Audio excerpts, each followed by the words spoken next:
नमस्ते दोस्तों, मैं चैनल में आपका स्वागत है। मैं एक्स्ट्रा फार्मेसी दोस्तों, आज जो हम बात कर रहे हैं ट्रानेलूस सोल्यूशन के बारे में बात कर रहे हैं दोस्तों। ये इसके बारे में आपको इसके मेन न्यूज़ बताएंगे, इसके साइड इफेक्ट, इसकी डोज, इसकी फुल जानकारी हम आपको हिंदी में देंगे। तो इसी तरीके की दवाई की मेन जानकारी हिंदी में पाने के लिए हमारे चैनल को लाइक और सब्सक्राइब और साथ ही बेल आइकन ज़रूर दबा दीजिए, ताकि जो हम न्यू वीडियो डालें उसका नोटिफिकेशन आपको सबसे पहले मिल सके।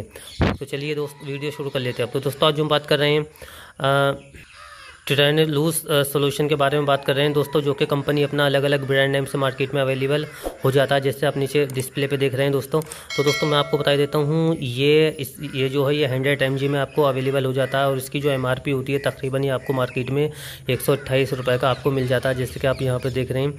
और दोस्तों, मैं आपको बता देता हूँ कि इसका जो यूज़ लिया जाता है, कब्ज़ में सबसे ज़्यादा इसका यूज़ लिया जाता है, वो भी मैं आपको आगे चल के बताऊंगा। अब दोस्तों, मैं आपको इसके सॉल्ट के बारे में बता देता हूँ कि इसका सॉल्ट क्या है, कंटेंट क्या है इसके अंदर, इंग्रेडिएंट इसका मैं बता देता हूँ आपको सॉल्ट फार्मूले के बारे में। तो दोस्तों, इसके अंदर है लैक्टिक लूस, जैसे आप देख रहे हैं लैक्टिक लूस, ये एक दवा की कॉम्बिनेशन है। अब दोस्तों, मैं बता देता हूँ ये इसका सॉल्ट है, जैसे आप डिस्प्ले पर देख रहे हैं लैक्टिक लूस। अब दोस्तों, मैं बता देता हूँ कितनी mg में इसमें डाला गया है लैक्टिक लूस। तो दोस्तों, ये 10 mg में इसमें डाला गया है लैक्टिक लूस। अब दोस्तों, मैं बता देता हूँ ये 100 mg में है, और इसके अंदर लैक्टिक लूज जो है 10 mg इसके अंदर डाला गया है।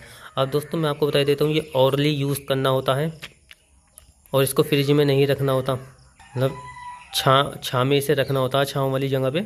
और अब मैं आपको बता देता हूँ इसके जो यूज़, जैसे मैंने आपको बताया, एक डॉक्टर के पर्चे पे मिलने वाला होता है, हर मेडिकल स्टोर पे अवेलेबल हो जाती है। और अब मैं बता देता हूँ इसके जो यूजेस लिए जाते हैं दोस्तों। तो इसके लैक्टिक लूस के जो यूजेस लिए जाते हैं वो, जैसे मैंने आपको बताया, कब्ज़ में इसके सबसे ज़्यादा यूज़ लिए जाते हैं, जैसे कि आपका स्टूल जो टॉयलेट होता है वो टाइट हो जाता है, मतलब आता नहीं है, तकलीफ़ होती है, बहुत टाइट हो जाता है, तो उस कंडीशन में इसका लैक्टिक लूस का यूज़ लेते हैं दोस्तों, क्योंकि ये टैबलेट फॉर्म में भी आपको अवेलेबल हो जाता है, और सिरप फॉर्म में भी आपको मिल जाती है। तो टैबलेट फॉर्म में जैसे डिक्लो आती है और अदर ब्रांड नेम से टैबलेटें आती हैं। तो सस्पेंशन, ये सिरप जो है दोस्तों, सिरप भी अलग अलग ब्रांड नेम से आपको मिल जाएंगे। अब मैं आपको बता देता हूँ दोस्तों, तो इसका कब्ज़ों में जैसे स्टूल आपका टाइट हो जाता है, जो पानी मतलब आंत से, मतलब जो हमारी आंतें होती है उसमें सूख जाता है, स्टूल टाइट होता है, तो उस कंडीशन में अगर इसको लेते हैं हम, इसका 10 ml लेते हैं एक बार में, तो उससे स्टूल आपका बिल्कुल मुलायम हो जाएगा, मतलब पतला हो जाएगा, आपको टॉयलेट करने में दिक्कत नहीं होगी। क्योंकि इसका जो यूज़ लिया जाता है वो बवासीर जैसे बीमारी हो जाती है, उसमें लाइट इन टॉयलेट टाइट होता है, तो उसमें भी इसका यूज़ लिया जाता है।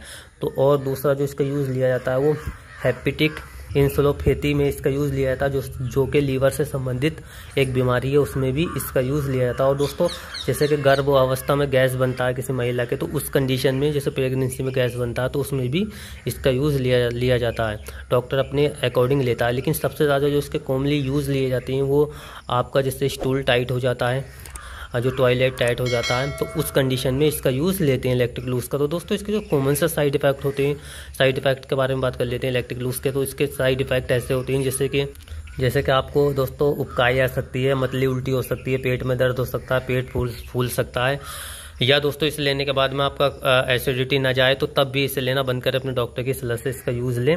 या आपका चक्कर आए, या आपको मांसपेशियों में दर्द हो, तो ये कुछ के ऐसे कॉमन से साइड इफेक्ट है। इससे ज़्यादा साइड इफेक्ट आपको देखने को मिले तो अपने डॉक्टर से तुरंत कंसल्ट करें, ताकि वो आपको इससे बेस्ट सस्पेंशन दे सके। अब मैं आपको बता देता हूँ इसके डोजेस के बारे में बात कर लेते हैं। तो दोस्तों, जैसे मैंने बताया आपको, इसकी डोजेज होती है, इसे डॉक्टर दिन में 2 बार भी देते हैं, 5 ml करके, सुबह शाम खाना खाने के बाद में।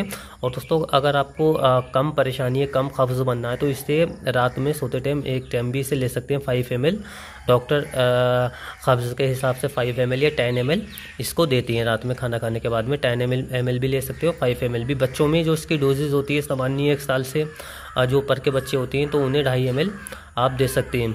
अगर उनका स्टूल टाइट है तो 5 साल तक के वो 2.5 ml आप दे सकते हैं, तो उससे स्टूल उसका बिल्कुल पतला आता है। और दोस्तों, जैसे कि मान लीजिए कुछ दवाइयाँ होती है जिनसे स्टूल टाइट हो जाता है, मान लीजिए जैसे लीवोट्रेक्टम होता है, जो उसकी एपिलिप्सी की दवाई होती है, उसके साथ में भी इसको देना होता है, क्योंकि उससे स्टूल टाइट होता है, तो ये कब्ज़ को ख़त्म करता है, स्टूल को पतला करता है।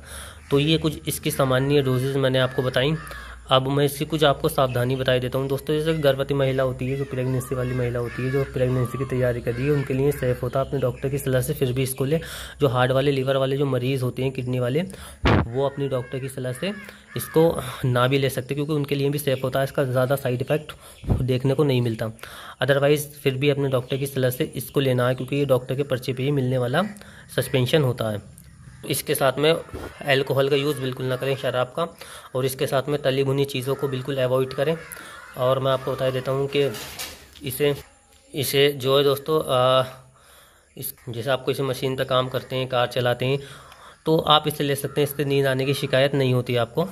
तो इसको कुछ दवाइयों के साथ में नहीं लेना होता है, जैसे रेनिटिडीन हो गई या पेंटोपिराजोल हो गया। दोस्तों अगर आपका डॉक्टर उचित समझे तो आप इसे ले सकते हैं। कुछ दवाइयों के साथ में इसको नहीं लेना होता है, जो कि मैं आपको नहीं बता सकता, वीडियो लंबी हो जाएगी, माफ़ी चाहता हूँ, वो आपका डॉक्टर आपको बताएगा। और दोस्तों मैं बता देता हूँ आपको कि ये जो है लीवर ट्रक, ये लैक्टिक लूज जो है दोस्तों, तो इसके जो सॉल्ट है इसका, तो इसके जो यूज़ लिए जाते हैं दवा के, सिर्फ कब्ज़ों में इसके यूज़ लिए जाते हैं। जैसे आपका स्टूल टाइट होता है, आपको मल त्यागने में तकलीफ़ होती है, तो उस कंडीशन में इसका यूज़ अच्छा लिया जाता है। और दूसरा जो है दोस्तों, जैसे मैंने आपको बताया कि ये जो गर्भवती महिला होती है, उसके पेट में गैस बनता है, तो उसमें भी इसका यूज़ लिया जाता है। कब्ज़ बनता है, या एक लीवर से संबंधित बीमारी है, लीवर में भी इसका यूज़ लिया जाता है।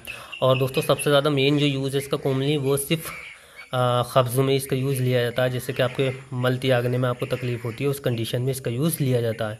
तो दोस्तों अगर आपका ट्यूबरकुलोसिस सोल्यूशन के बारे में आपको कुछ सवाल है, तो आप हमें कमेंट बॉक्स में लिख के पूछ सकते हैं। हम आपको इसकी पूरी जानकारी हिंदी में देंगे। तो इसी तरीके की दवाई की मेन जानकारी हिंदी में पाने के लिए हमारे चैनल को लाइक और सब्सक्राइब और साथ ही बेल आइकन दोस्तों ज़रूर दबा दीजिए, ताकि जो न्यू वीडियो डालें उसका नोटिफिकेशन आपको सबसे पहले मिल सके। धन्यवाद दोस्तों।